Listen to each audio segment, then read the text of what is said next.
Welcome back to Season 4 of the Sober Motivation Podcast. Join me, Brad, each week as my guests and I share incredible and powerful sobriety stories. We're here to show sobriety is possible, one story at a time. Let's go. In this episode of the podcast, Hillary shares her deeply personal story of growing up in a chaotic household and transitioning into a life filled with alcohol and drugs from high school onwards. She details the impact of her heavy drinking, including a DUI at 19, and the evolution of her drinking from a social activity to an isolated one. Her turning point comes after reading a relatable sober story and attending a meeting. Though she relapses after 4 months of initial sobriety, ultimately a tough experience in Mexico leads her to recommit to sobriety. Now with over 3 years, Hillary reflects on the authentic joy and happiness she's found without alcohol, reshaping her identity and recovering out loud. And this is Hillary's story on the Sober Motivation Podcast. Glad to have you for another show. Before we jump into it, I want to mention if you're looking for some community, some connection, some support, join the Sober Motivation community for a month free. Get a whole Sober July under your belt. Come and connect with the community, hear other people's stories, get involved with the meetings, make some new connections. It's incredible the people that plug in, the progress that they make is beautiful. A lot of people started there on their first day, and some of them have over 300 days, 400 days. And it's incredible just to see the growth that people experience when they quit drinking, start putting forward some effort on their recovery, on their life, on healing things, improving their relationships. So if you have any interest, I'll drop that link down in the show notes below. Join us for July, completely free. Also, if you love the podcast and you're enjoying it, you want to support, make a little donation, check out buymeacoffee.com/sobermotivation. Everything is appreciated. It helps cover the cost of hosting the podcast, the different softwares, the equipment, everything else. So much appreciated. Hope you enjoyed this episode as much as I did, and I'll be back with you at the end. Welcome back to another episode of the Sober Motivation Podcast. We've got Hillary with us today. How are you? I'm great. How are you doing? Yeah, I'm great. Glad to connect here. Happy to have you on the podcast and share your story with all of us. Thank you. So what was it like for you growing up? Growing up for me was, like, in the less words possible, chaos. So I'm one of 6, but not all of my siblings are biological. Only one of the litter is full blood. But growing up was like 2 older siblings. So I have an older sister, 10 years older, and a brother, 7 years older. And then me, the middle child, and then our little baby. And then the extra 2 came later.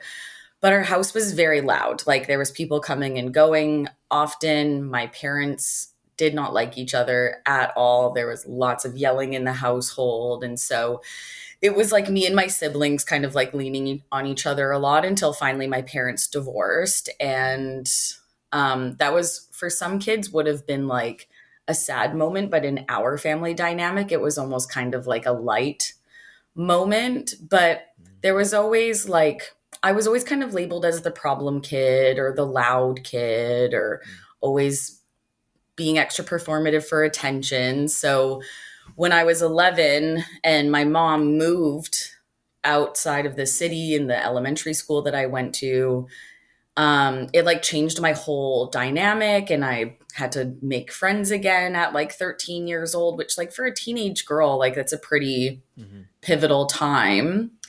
And yeah, it was a lot of kind of, my mom had to work full time. And so it was me and my sister kind of doing it ourselves, because my older siblings had moved out at that point. And so I think I kind of like grew up pretty quickly just because of like the chaos that was in our household. And, you know, having so many siblings, like, we always had this joke that if you weren't loud, you weren't heard. So that was kind of like a thing. But yeah, I always really leaned on my siblings in a lot of ways. And then when I got into high school was when I started drinking, essentially, because that was one of the ways I found out how to make friends. And my sister and I were kind of left alone a lot. So we kind of got to do whatever we wanted. So yeah, that's kind of, I think I was like 16 when I started drinking, just kind of out with my friends, unsupervised. And I remember the reason why I first started drinking was because like I wanted someone to think I was cool or to be accepted. Like that was like in hindsight looking back was like, oh, someone wanted me to come and hang out with them, and but they were all drinking these beers. I don't like, this is like old school. It was like the old English Yeah. tall gross beers, and I think I was like in the Yeah. basement of some high school kid's parents' house, and we were Yeah. just drinking these old English. Yeah. And it tasted so disgusting that you would think that like a young 16-year-old girl would just be like, oh, this is gross, I'm not drinking this. Mm. But it was almost like I just wanted so badly to be wanted in that Mm. moment that I was like, oh yeah. And that night I ended up, I think, like peeing myself, and like they Mm. took me home, and my mom wasn't home, so it was all fine. But then it was just a lot of that, like sneaking out, getting in trouble. My mom found Yeah. finding out, getting grounded. I started Yeah. drinking at school and getting suspended. And it was just like this pendulum of highs and lows all through high school. And to the point that my mom even said, you know, there's two Hillarys I really like. One is this like amazing, intelligent, smart, bubbly girl. And there's this other side that is like just this little devil child. And that's kind of like always really Wow. stuck home with me because I know that I was such a reckless teenager. Like my principal called my mom one time Yeah. because I stole her car when she was out of town and went joyriding through the school parking lot. Like when I say chaos in my childhood, like there was no shortage of chaos. I was doing anything to like get attention essentially at that Yeah. point. And Yeah. alcohol helped me with that too. Yeah, well, yeah, for sure. I mean, thanks for sharing all that too, by the way. And I think when you go back to that spot about, fitting in and alcohol, I mean, it checks that box completely at our, when we were younger, right? I always struggled too with fitting in, and I had a big transition too. I lived in Texas for a bit, and then we moved to North Carolina, and too, it was like starting all over. Everybody's kind of grown up, or a lot of the kids have grown up together. Now you're trying to like fit into this whole thing. And so if I was all for putting aside what I knew was right and wrong, just to have a place to fit in and make friends. So and then for high school for you, that was kind of the thing. And it works. It really Yeah. does work. And then I look back at my life now.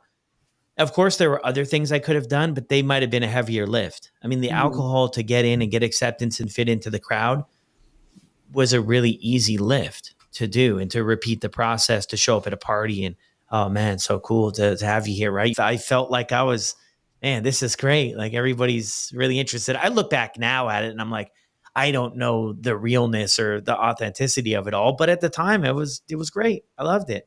So Yeah. you're having all this stuff in high school, I mean, which was I say sometimes the hardest 4 years of my life, with all of the trouble and everything that I was getting into and just the mayhem and the chaos. I was thinking too, I have three little kids now. And I was telling my wife, I said, look, if either of these kids are even a quarter of how I was, like we are in big trouble, really big trouble. Cause I was constantly in trouble, skipping class. I lost interest in school. School was Yeah. more of like a social thing to go to, make friends and figure out what we were going to do for the rest of the day. It was kind of our meeting point. My parents would go off to work and then we would, wander and come up with all the excuses why I wasn't at school for the day. How do things look like for you after school too? Like after high school, did you have any Oh yeah. plans for what you were going to Oh, do? And oh, even before we go there, if you don't yeah. mind, did you ever think throughout high school this was a problem? No, Yeah. never. Because there, in my group of friends that I was in as well, like we were out behind the school smoking cigarettes. Like I went to school in like the early 2000s as well. So this was kind of like, you know, the cool kids were smoking cigarettes and driving their parents' cars. And it was just kind Mm. of like, it was really cool to be a loser. Like I look at people like that now in a completely different way, but that was like we were kind of like slinging our backpacks, smoking Yeah. cigarettes and like drinking beers on the weekend. Like it was just kind of like so accepted, and because I found a way to like get people around me by being kind of like that person that was like, yeah, come with me. Like, my mom's not home, come over for beers and just that kind of thing. So Yeah. it wasn't until like way, way, way after high Yeah. school that it like wasn't serving me anymore. Cause I did Yeah. a year and a half of university, but I had Yeah. also turned 19, which is drinking age in Canada or in BC where I was living at the time. Yeah. So that's when the club scene started. So I wasn't going to class, or if I was hungover out of my mind. Mm. And I eventually dropped out, but I wanted to be a lawyer, which is like the funniest thing. So Yeah. my life has taken a completely different path than I had ever expected it to.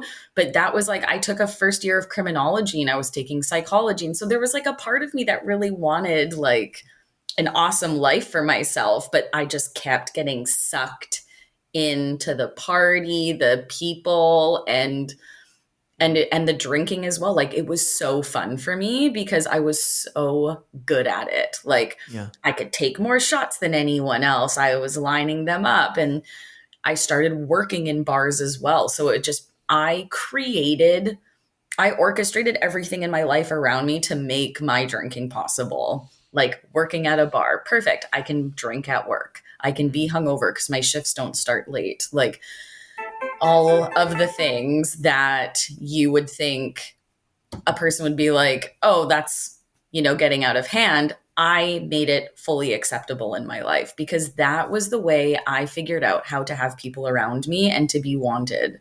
Yeah. Um, and it was eventually the party scene that introduced me to drugs. And that's when things kind of started to go a little haywire.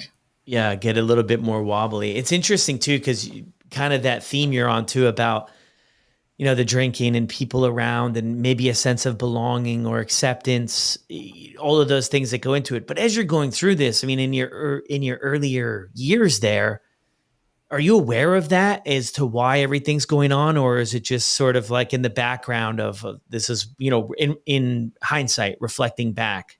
Looking back, I remember feeling so horrible being alone. Like, if I was home alone, it was one of the most uncomfortable feelings. So I would be like calling friends, like, where are we going? What are we doing? So I found out the easiest way is to go out to a bar. You can just sit at the bar and make 100 friends because there's a bunch of people sitting there. Yeah. And it was just being so uncomfortable in silence, so uncomfortable being alone that I had to get out of the house. I had to go out. I had to do something. I had to drink. I had to numb that. Yeah. Find a distraction in a sense, Yeah. right? With people or with drinking. So you get wrapped up in sort of the bar scene too. A lot of people share this. I don't know if you're going to relate or not, but when you get into the restaurant and sort of the service-based stuff, there's a lot of other people where things look a lot the same. Yeah. And when you're hanging out with a lot of other people where a lot of things look the same, then it just feels like this is normal and everybody's doing it. Yeah. Yeah, you relate to that. Yeah. Oh, yeah, Other totally. people. It's Yeah. like almost like it's easy to say now looking back, but it's almost like I controlled all of it. I made that possible because had I not been in that scene surrounded by those people, Yeah. it would have been a completely different story. But like anyone who wasn't into what I wanted, they weren't going to be cool. They weren't friend people I wanted to hang out with. I Yeah. purposefully went and sought out certain groups and situations because I knew that that was going to keep pulling me back. And like, alcoholics love to drink with other alcoholics. Addicts love to do drugs with other addicts. So I'm like, of course I'm going to be hanging out with those people because Yeah. they do more than me. So I'm not that bad.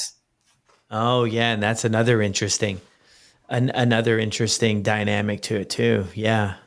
If you see that if other people, if John's like further down maybe or Yeah. further down the line with things, then it can keep us maybe in a place to where like, at least I'm not where John is. Like Yeah. interesting. Yeah. And I think that's a very relatable story for a lot of people. I feel like when I look back, maybe I kept one or two people like that close enough. And maybe that was for the reason. Keep them, not really close, but close enough to where I could see their life really unraveling. And it was kind of like a measuring stick, right? As long as I'm not there, like I'm good. And I think we can do a good job convincing ourselves, like, I'll never be there. I remember Yeah. drawing lines in the sand all the time. Yeah, of course I'll have fun and party a little bit, but I'll never do that. And then I do that.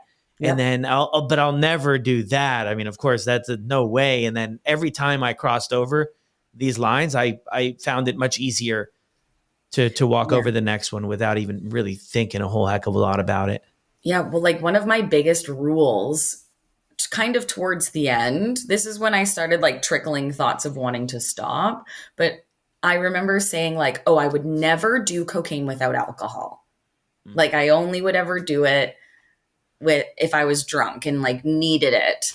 And that just went right out the window. Like it got to the point where like I was doing lines before my first drink and I was using the alcohol to come down from the Coke. Like it did a flip flop where I had this hard rule. Like I would never, nope, I'm only ever going to do it if I'm too drunk. And it Yeah. just completely switched. Yeah. And then things change up. Did anybody mention to you, like, after the university days or anything, has anybody approached you with like, hey, maybe this is a bit much, or like anything like that, or no? Yes, but it was always a joke. Like, oh, call Hillary. She knows where the party is. Oh, get Hill to pick up booze, or oh, she's got the liquor. It was just one of those things where my dad was a really big drinker. So I think in our family, it was just kind of Mm. like drinking was accepted, sort of. And because for me, I was in my 20s and I was just in my party phase, all of the things that, we tell ourselves that no one actually like sat me down and was like, oh, Hill, you're having a problem. But it was very, very well known that I drank a lot and Mm. often like that. Yeah. And I was partying a lot. Like that was very well known in my family. Yeah. Um, and like, but for my dad's drinking, like he never hit anyone, never got fired from any job as a result of it. He never stayed in bed too late. So we never labeled him as an alcoholic.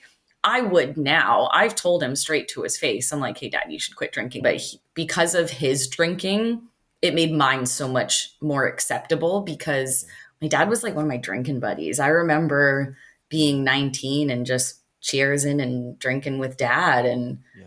it just wasn't uncommon for me to Yeah. be drinking as much as I was at that time.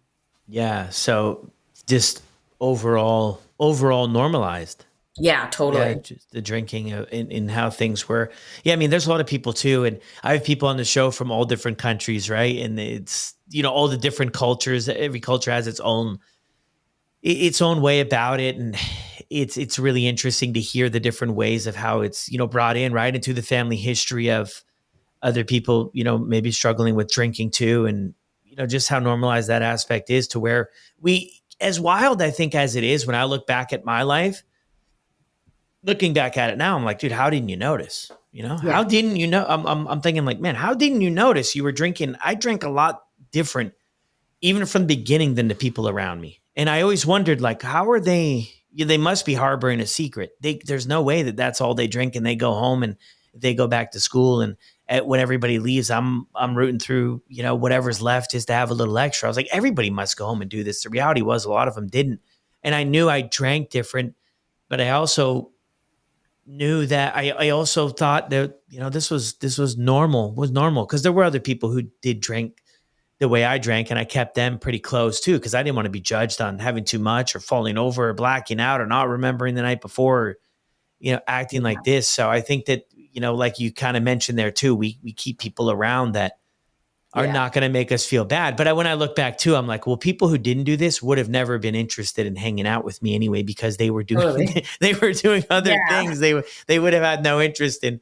sort of this stuff. I thought day drinking was like the coolest thing, and now when I look Oh, it's back, the now best. now once I'm sober, I'm like, what a waste of an entire day and probably the next. I was like, oh man, that was actually because you'd hit about 5, 6 o'clock and you had a choice to make. Like, I'm either going all in or I'm going to bed. And Yeah. like 84% of the time I went all in, and it wasn't a pretty ending. Yeah, I Um, always got really jealous of the people that could day drink and stop at 5 and then like go home, have a nap, eat dinner at like 7, and then drink a bunch of water, go to bed, and like have the next day. Like, I never understood those people. I'm like, yeah. you just stop and go home, like the party just ends. Like, I just never understood that. Yeah, same here. I never that or and it's all kind of looking back, we can see it, right? Hindsight's Yeah. 2020. But at the time, I mean, as you go through it, it's that maybe denial or just we don't want to look at it. Or, I believe too that when I was in my 20s, this would be a phase. Of course I'm gonna finish school and of course I'm gonna do all these things. This is a little bit of phase and I'll quote unquote grow up eventually and it all just magically happened. That never happened. It didn't just Yeah. magically happen. So as you're kind of going through all this, how do you feel on the inside about how life is going? I mean, is there anything that's sort of standing out to you there, waking up with the hangovers and maybe the increased anxiety, if that was part of it or anything like that you notice? Yeah, like my hangovers were so bad. And that was actually like one of the things that I've said in like AA meetings before is that Mm, I wasn't a bad drinker. I was really fun when I was drinking. People wanted to be around me when I was drinking. I was a good time Sally. I wasn't starting fights or anything like that. mm, But it was my hangovers that were atrocious because I would fall off the face of the planet. I would turn off my phone for days. Good luck finding me. mm, The depression just like full on depleted. I would call it hangxiety. And most of the time, I would actually just reach for the bottle because that's like my hangover cure. Um, and then once I got to the point where like I would be on day 3, I would finally have to like be to the point where I had to stop drinking because I just couldn't drink anymore. mm. And I would turn my phone off. People wouldn't know where I was. I would just sleep for days. I would end up like taking pharmaceuticals to um just like taking pharmaceuticals to like sleep it off. I remember taking like unprescribed anti-anxiety medication to like come down from it all. Like my hangovers were so bad. Like Mm. I could not function as a hungover person, Yeah. which is weird that I kept drinking because they were so bad.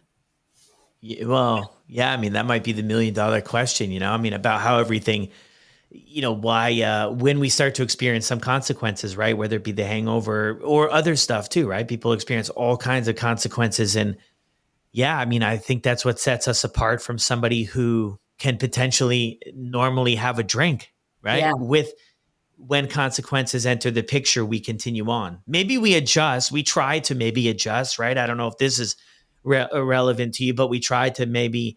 I look at it like a bowling lane, the bumpers. Maybe Yeah. we try to put some bumpers on our life. Okay, of course I'm taking off Monday and Tuesday night. Maybe on this day I'll maybe stay away from shots or whatever it is to try to lessen the blow. But I think the common story is that we usually, in one way or another, maybe lose control over that and end up back to where we were, or maybe worse. And it doesn't work out. No, I mean, there was so many like consequences. Like I got a DUI leaving a bar when I was 19. When you were 19, well, And so you would think that that consequence at 19 would be, oh, you got a DUI at 19. You should probably take a look at your drinking because you made that decision to drive. yeah. And it was the dumbest situation because it would have been a $10 taxi for me to go home. And Mm, I got in my car and argued with the police officer, got it taken away, lost my license. yeah. Um, and I drank through all of that. I was like, oh, well, don't have to drive now. Yeah. So, and that consequence, I didn't learn my lesson. I was still having way too much fun. Um, and it wasn't until COVID where I actually really started to realize that I had a problem Yeah. and and needed to stop. Yeah.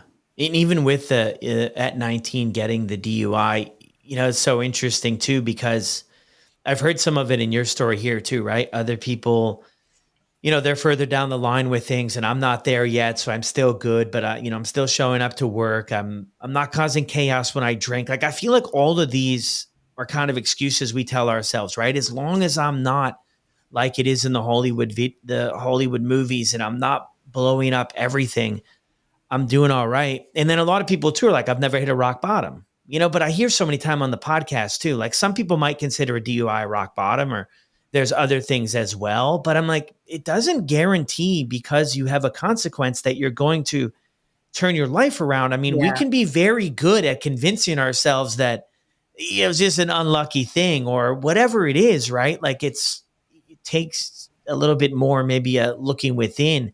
So you mentioned during COVID there too, like you're starting to pick up on things being a problem. What were the indicators for that?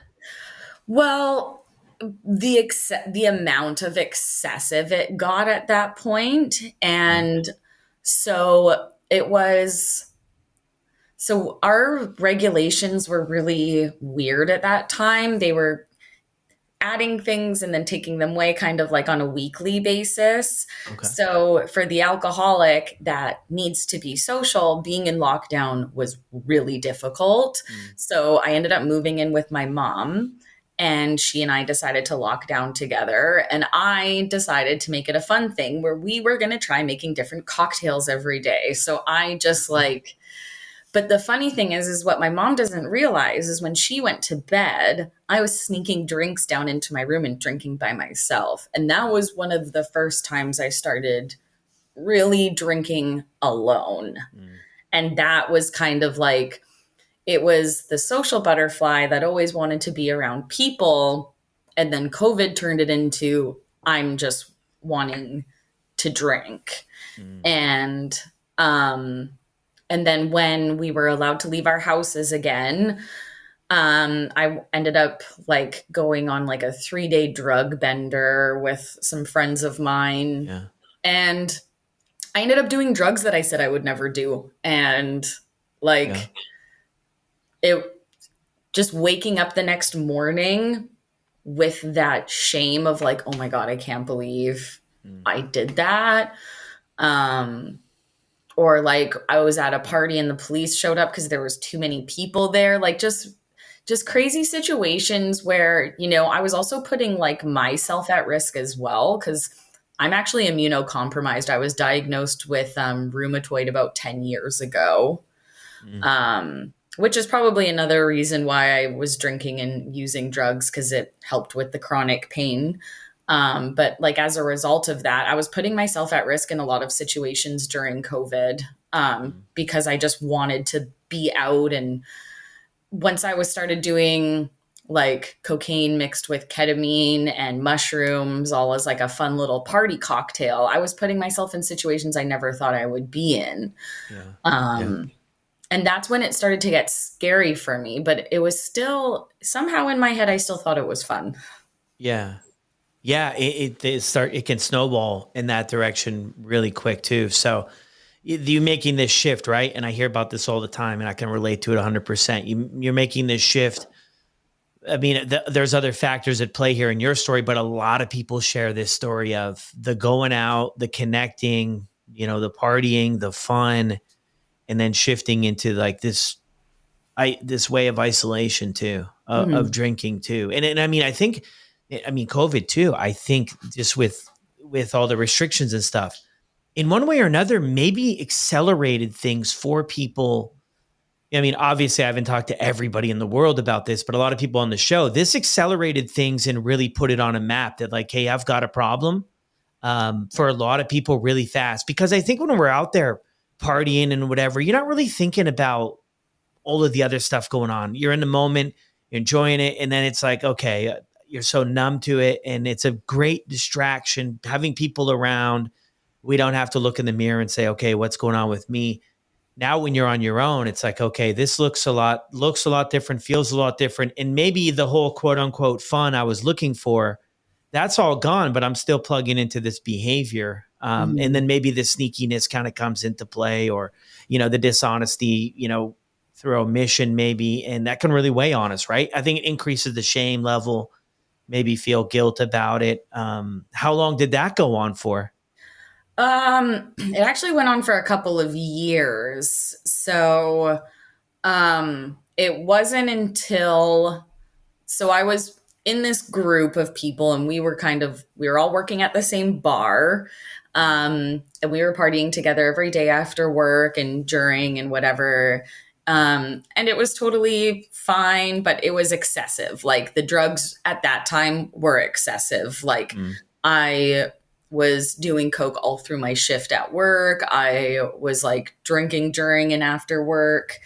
Um, it was like pretty much anything I could get my hands on. There's this one night that I remember like so distinctly. It was actually like day 3 of a bender where I Mm. dragged my friend downtown with me. And I actually like my blackouts were just constant at that point because Yeah. I still to this day have been trying to go back to like how I got to where I ended up that night. Mm. Um, and I can't remember a thing. I still can't. And that Yeah. was like one of the scariest blackouts because I blacked out at like 5 p.m. There's like 12 hours of Wow. blackout there. And it was around that time that one of my friends in that group left and went to rehab. And that was like heartbreak for me, which was weird that she was like going to rehab. And I was so upset about it that she was gone.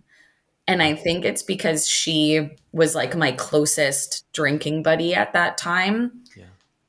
because she was always down for it. And so was I. Like she would text me or I would text her. Either way, she and I were both ready to go. She worked at the bar across the street from the one that I was working at. We would sneakily leave each other's restaurants and take shots at each other's bars and then go back to work. And she left me and went to rehab. And I was so heartbroken. Mm.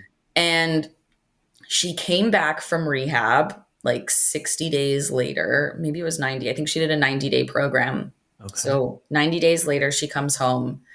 And I had a loser boyfriend at the time that was drinking and using just as much as I was. Mm. And she came home and told me about her experience. And I was like, oh, yeah, cool. And so I went home and I told my boyfriend, I was like, okay, we're only drinking on weekends, no more weekdays. Like we got to stick it till Friday. Yeah. And I would be good until Wednesday, but I'd come home from work on Wednesday and he'd be drinking. And I'd be like mad that he didn't think to pick me a bottle up on the way home, because obviously if you're drinking, I'm going to want to as well. Yeah. I actually eventually, after 2 weeks of that, I kicked him out. And as I was waiting for him to pack up his stuff, I went to my friend's house, the one that came home from rehab. And I was sitting on her couch and I was flipping through just one of her AA books that was sitting on the counter. Mm. And I started crying, like literally bawling my eyes out, because for some reason, the story that I read in that book, like strung so deeply to me about like wanting to be wanted. Mm. Sorry. That's okay. Take a minute. That's good.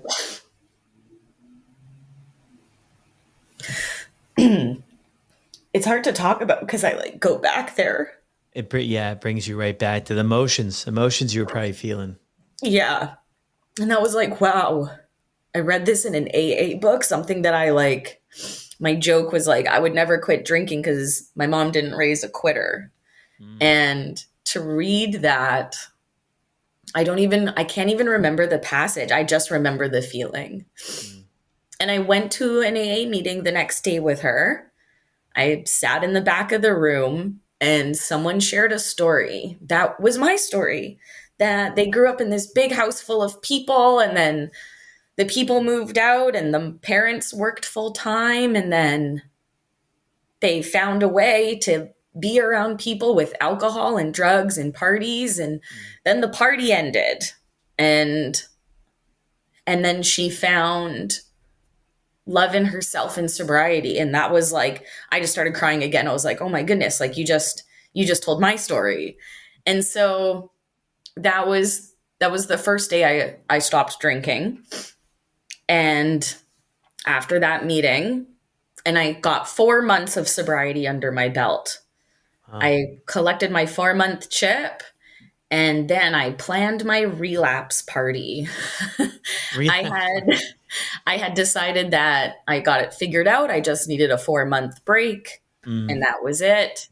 And I invited friends to join me. I picked up my favorite drug of choice, which was Coke at the time, yeah. and a 12 pack of my favorite drink. Went to my friend's house and we drank and partied all night.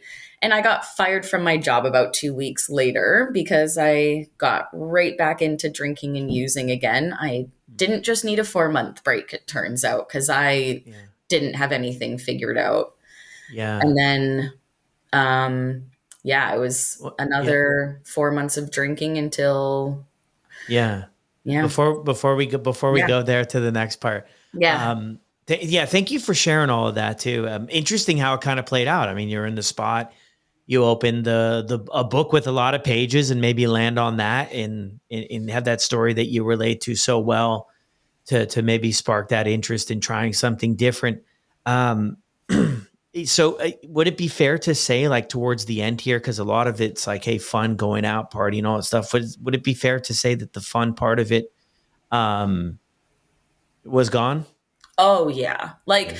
I lost the fun of it probably before COVID Yeah. because I had created this entire personality type for myself that it would be more strange for me to not drink than it would be for me. Or no, yeah, it would be stranger for me to not drink than it would for me to drink. Like if I wasn't drinking, something was wrong. Yeah. It was 100% a part of me. It was an extra appendage. Alcohol and Hillary were always together. It was known by everyone. Yeah. It My best friend to this day, who's known me in sobriety and alcoholism, she and I joke about how I was always the best person to have at a party because you always knew I had drugs. Like that was, Yeah. I created that. I was the girl with I knew where the party was. I had drugs on me. I had alcohol. Like I created it. Yeah. It sounds like it anyway. It was a massive part of your identity. Without it, you could face the question of, who am I? Totally. And you wouldn't maybe know the answer right away. No, I wouldn't. At that time, if Yeah. you asked me who I was without the party, the drugs, and the alcohol, I would not know who I was as a person. Yeah. How old were you too, like during the COVID I was stuff? in And I was in my 20s. yeah. So I turned third I was born in 93. So yeah, I would have been in my Okay. mid 20s around that time. Yeah. Yeah. So you go, so interesting too. So you start going, you went to this meeting here related with your story too.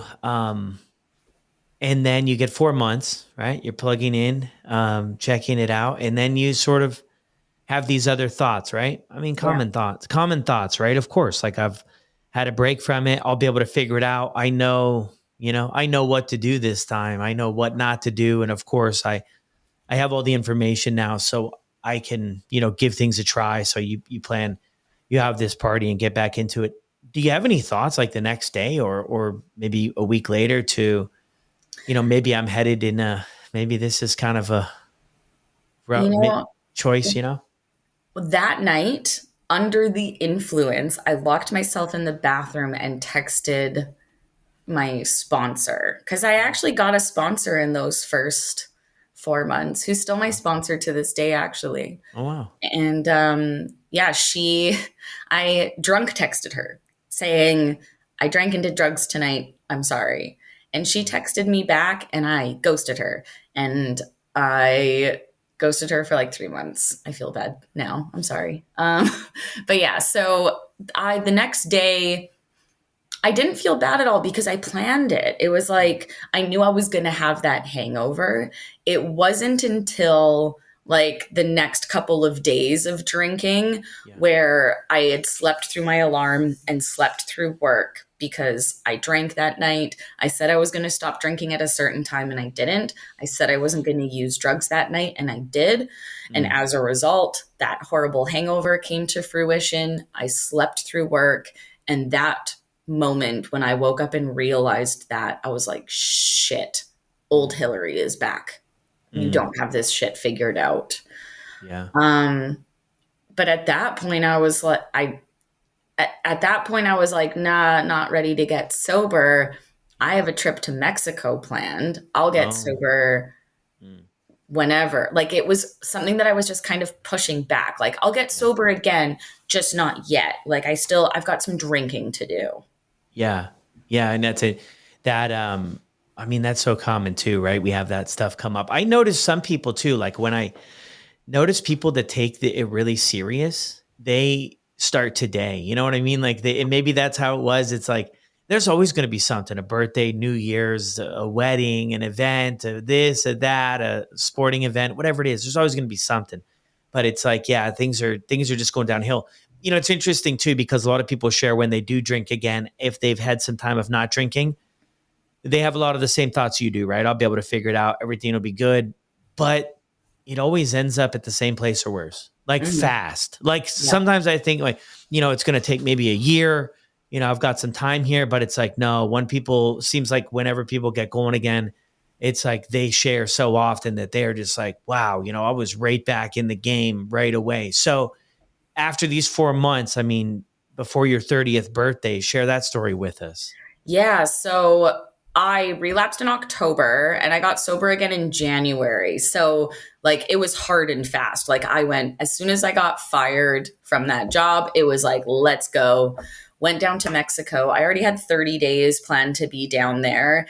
And I went absolutely insane down there. When I first booked that trip, I was sober and I was planning on having a very relaxing trip because I had Yeah. like an Airbnb. I wasn't doing the resort thing. And then going there back in my alcoholism was a completely different trip. I Yeah. was blacking out in Mexico, which is not something that you want to be Mm. doing in foreign countries, like at any time. And especially as a young woman, like anywhere is not a good idea. And I got robbed one night, blacked out, don't even know how I got back to my Airbnb. I Wow. lost so much money. I literally couldn't afford to eat while in Mexico. So I had to Wow. like go to the grocery store and I bought canned tuna because it was the cheapest thing and loaves of bread because it was the cheapest thing. I wanted Wow. to book a flight home sooner, but I didn't even have the money to do that. So, Wow. like, I was in this horrible place. I ended up making friends with a really nice Mexican drug dealer who eventually got his finger chopped off and like asked for money. This is such a weird story, but it's kind Wow. of Did you like go my by mom. yourself? Were you there by yourself? No, I went with a boyfriend at the time, but Okay. he was drinking and using just as much as I was. And Yeah. he always said that I brought so much chaos into his life. And I'm like, you had fun. But anyway, I kind of took him down with me in that scenario. But I was like, want to come to Mexico? And he's like, yeah, sure. Little did Yeah. he know I was about to take him on this like drug infested adventure. And Wow. yeah, so I woke up one morning, the after the morning of getting robbed, all of my money taken off of me and not remembering how I got home. I woke up that morning and I said to myself and to him, I am never drinking again. Like Mm. that is it. I'm done. And I had 2 days left of my trip and I stayed sober for those 2 days before I went home because I was just packing, trying to keep my head down. Yeah. Texted my sponsor as soon as I got home, and I just tunnel vision. I got rid of every distraction. I had to commit 100% to my sobriety because I experienced firsthand how easy it was to fall off of it. Like Yeah. I convinced myself that I had it figured out.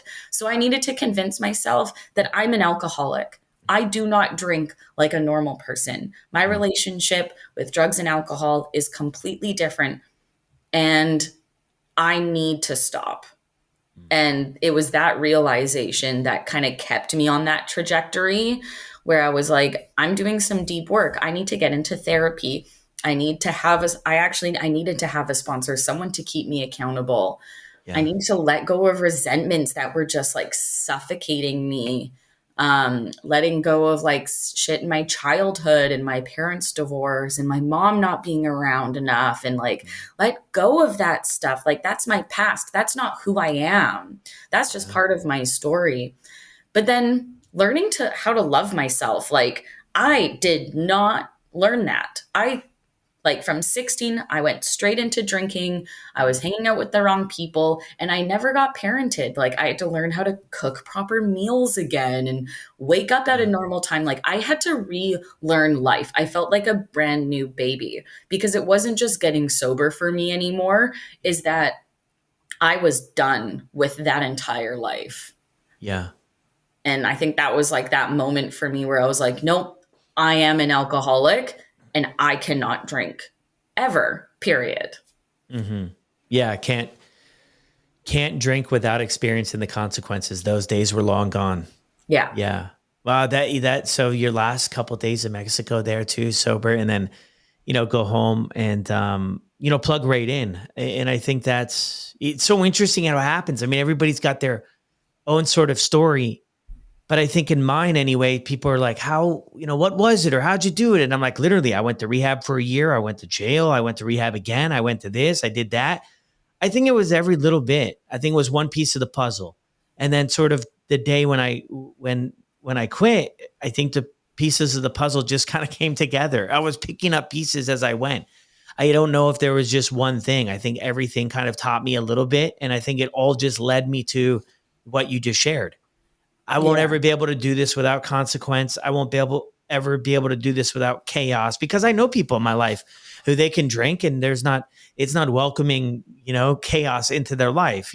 And I look at my life too, at any time something bad happened or I was involved in a bad situation or a relationship or whatever, just terrible things. I was always drinking every Mhm. time. And when I wasn't drinking, if that was the thing anymore, things were okay. But I never Mhm. felt happy. I never felt content. I never felt joy, because alcohol kind of became the gatekeeper to enjoying anything in my life. And then I was like, oh my gosh, if I don't drink anymore, what's my life going to look like? So you Yeah. plug into this. I mean, what got you to that point? I mean, hearing your story, we have a decent understanding of it too, but maybe surrender, right? What gets you to the point to where you're saying, you know what, my best efforts got me here, and this is not a good spot. Maybe I need to take some suggestions and follow through with a few things. I think a lot of it I do have to like equate to AA, because in my first 4 months of sobriety, I was listening to a lot of other people's stories and what they did. And I remember hearing relapse a part of a lot of people's stories. And I talked to my sponsor about it and I was like, Mm. relapse isn't going to be a part of my story, is it? But then eventually it was. So now when I'm sharing, it's almost like I'm seeing someone that I heard when I was in early sobriety. And for me, I think it was like that moment of realization was just when I was so unhappy with it. Like Yeah. it was, I was waking up and wishing that I hadn't drank because I said that I wouldn't, Mm. or waking up and realizing that like I was only supposed to have 2 drinks, and there was times where I was said, okay, I'll come, but just for 1 drink. And it Yeah. was never that. So there was all of these like little kind of snowballs that, and hearing other people's stories that I related to, Mm. that kind of gave me that aha moment that I cannot drink like a normal person. Like that is just, I just can't, unfortunately. Yeah. And it was kind of sad because, there's some people in my life that do still drink, because there are people in the world that still do drink. So Yeah. I had to grieve a bit of that like I'm not like them, because like my sister can have 2 margaritas and that's it. She can get pregnant and go 9 months without drinking. And I remember when she first told me that she was pregnant, I'm like, ooh, you got to go 9 months without drinking. Like, that's Yeah. crazy. Here I am. It's been over 3 years since I've had a drink. And like other people think that's crazy. So I Yeah. think for me, like that big aha moment was breadcrumbs throughout the way. Mm. And then just the sadness that came from that. Like when my hangovers were really bad, it was depression and anxiety that I was going through more so than like nausea and headaches. It was Yeah. like emotional turmoil. Like I would have, I had suicidal thoughts during certain hangovers just because I felt so depressed. Yeah. And that didn't feel like me because I was always that fun party girl. So to like Mhm. have those really sad moments by myself that Mhm. people didn't see, that was kind of like, yeah, I'm not having fun anymore. It needs to stop. Yeah. And that's sort of that, reflection too. You brought up the other part there too, like the sobriety. It sounds like anyway, the sobriety is one element, right? And then there's like life after, how do I live life on life's terms? One of my earliest mentors always said that, Brad, we got to get you beyond the sobriety. We got to get you on life's terms because you're still living in a bit of a fantasy land here in some ways. Hmm. Learning how to do some of those other things that when you kind of get into it heavy, I think at a young age, we don't learn that stuff. My bank account was always an overdraft if I had one, and getting another one, and late payments and terrible credit, eh, all kinds of stuff. Like when I got sober, it was like, okay, I've got to figure out how to do Yeah. some of these things. A lot of my peers, they had no problem with it. You mentioned something there too about not being able to drink anymore and like unfortunate. And I wonder if your perspective has changed on that. I think from my life, it was like that for me. Like, oh man, everybody else can kick back and enjoy. Now I got to say in my life today, I'm like, man, it's kind of like grateful things played out maybe the way they did in some aspects, because I feel like I have a lot more gratitude on this side of things and maybe see the world a little bit differently because of how dark maybe it was. Anything for you there? Oh, my perspective on that has completely changed because Yeah. now it's like, I can't believe I ever drank. Like, Yeah. life now is so much more fun than the fun I thought I was having because I can do some of the same things that I found joy in, but thought I needed drinking to have that joy. I have with full joy. Like I feel that joy with every ounce of my soul because it's not numbed. So, like, when you're drinking in celebration, like at a wedding, for example, I now Mm. go to a wedding sober and I feel that happiness full and authentically versus the masked happiness or like the euphoria that alcohol would give within that happiness. Like that was so fake. And my relationships are so much more authentic now. They're full of so much love and understanding. Mm. Because I learned a lot of that self love as well and was able to fill my cup first. So now I can fill other people's. Yeah. And yeah, the what I thought was fun and the joy I thought I had and the mourning of not being able to drink normally has completely left because I can't imagine drinking now. Like that Yeah. compulsion and that desire has completely left my body. And it was around like 10 or 11 months where I first had that realization that like I just don't want to anymore. And that was an awesome feeling because I'm like, I just love my life now. And the joy that I feel is real. It's not fake or numbed in any way. Yeah. And when that switch happens, it is incredible because a lot of us go into it. We hear people talk about it, but it's kind of one of those things. Yeah, that's everybody else's story, but it'll never be mine. We feel like we're going to miss it forever. Like I'm going to miss this No. forever, but that change does happen to where it's like, man, so incredible on this side of things. Yeah. And it's funny that I was the person that was always drinking, and that was my personality, and everyone knew Hillary for drinking. Now everyone knows Hillary for being sober and like being really Yeah. awesome and having lots of energy and being reliable. And it's interesting that I've completely changed the script to being known as that person now. So, like, it's when I get invited to an event, someone will always make sure they have a non alcoholic for me. Like, Yeah. other than water because they like I'm planning my best friend's wedding that's coming up right now. I'm the maid of honor and we have a mocktail list which she would have never thought about doing, but because her maid of honor is sober, that's something that's going to be there now. So it's really it's a beautiful feeling also being able to change that perspective that other people had on me because of the work that I've done and the things that I have in my life now as a result of it, and the person that I am now too. Yeah. What were the reactions from like family members and stuff?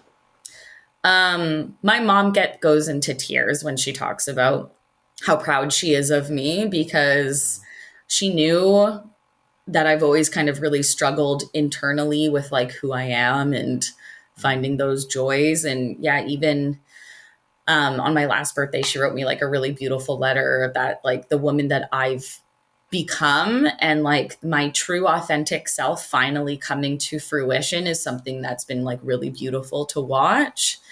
That's not to say that it like wasn't easy by any means. I had to make that decision and work for it in the form of like therapy and sticking to my sobriety and taking it just one day at a time. Cause like I knew myself well enough to know that I could convince myself that I could drink again, but just for today, I won't. And I was able to do that until I finally lost that compulsion.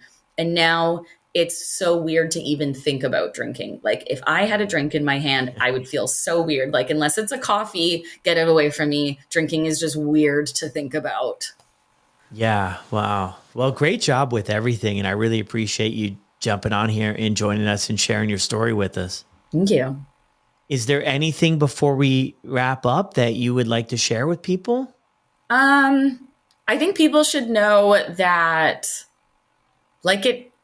anyone can have sobriety and anyone can change their life. You don't need to hit a rock bottom. Like I know so many people can say, oh, I wish I never, let it get as bad as it did, because, there is no bad is so subjective to the person. Like, being homeless could be bottom for one person, but getting fired from a job could be bottom for another. So like, it's just, if you make that decision, stick to it, because it is just one day at a time, because eventually you can string all those days together and the compulsion it just leaves you. If you can get enough days together, your habits are rewired entirely.